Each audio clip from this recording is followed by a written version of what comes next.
The IRS just made a massive statement regarding tax policy in churches. What does it mean for the Johnson Amendment? How should Christians think about this? Here's the point.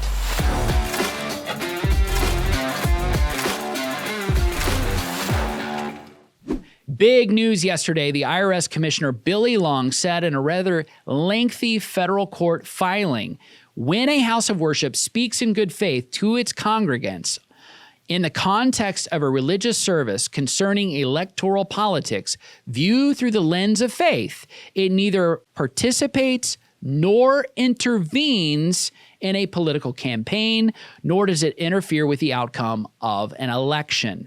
In other words, churches are free to talk about politics. In addition, churches are free to talk about candidates in the same way that a family is free to have discussions about candidates for office. When a church does this, it is not running afoul of the Johnson Amendment. The IRS commissioner was careful to preserve the Johnson Amendment's ability to still regulate nonprofits' activity when it comes to political engagement. But he has recognized what many have contended to be a violation of the spirit and the letter of the law when it comes to the First Amendment rights of free speech. All congregations and churches should be free to speak on matters of life, especially when it comes to the role of faith in making choices inherent in electoral politics. For now, the Johnson Amendment, which was enacted in 1954, doesn't go away. But it does not gag churches from speaking their conscience, particularly in the context of Christian worship and on matters of faith. What was the occasion for this sudden change?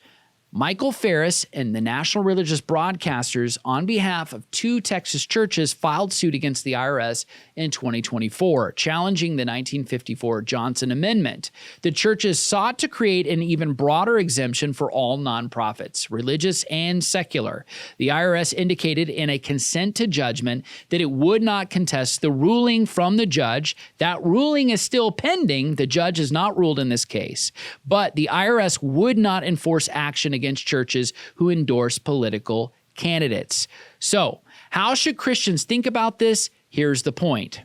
For decades, there has clearly been a 2-tiered system in politics, a rules for thee, but not for me, when it comes to the Johnson Amendment and who faced potential IRS scrutiny on tax-exempt status.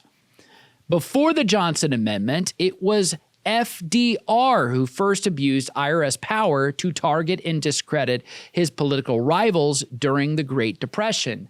John F. Kennedy, Lyndon Baines Johnson, and of course Richard Nixon all utilized the IRS to target grassroots political organizations in the 1960s that presented clear threats to their influence and power.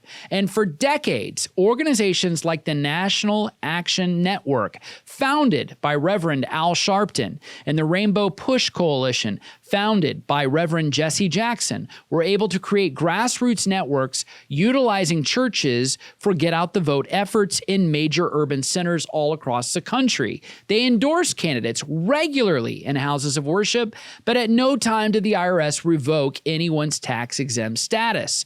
Famously, after the Supreme Court ruling in the Citizens United case in 2010, the Obama administration utilized the IRS under Director Lois Lerner to target conservative grassroots organizations and even Christian nonprofits like Samaritan's Purse.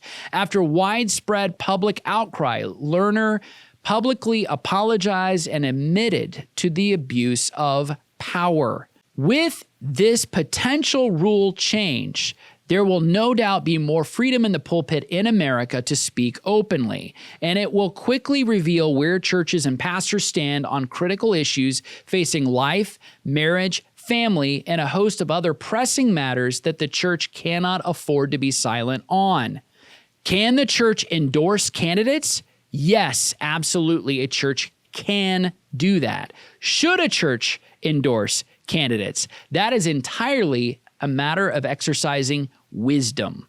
But there is no excuse for cowardice on the most pressing moral and political matters that we face as Christians.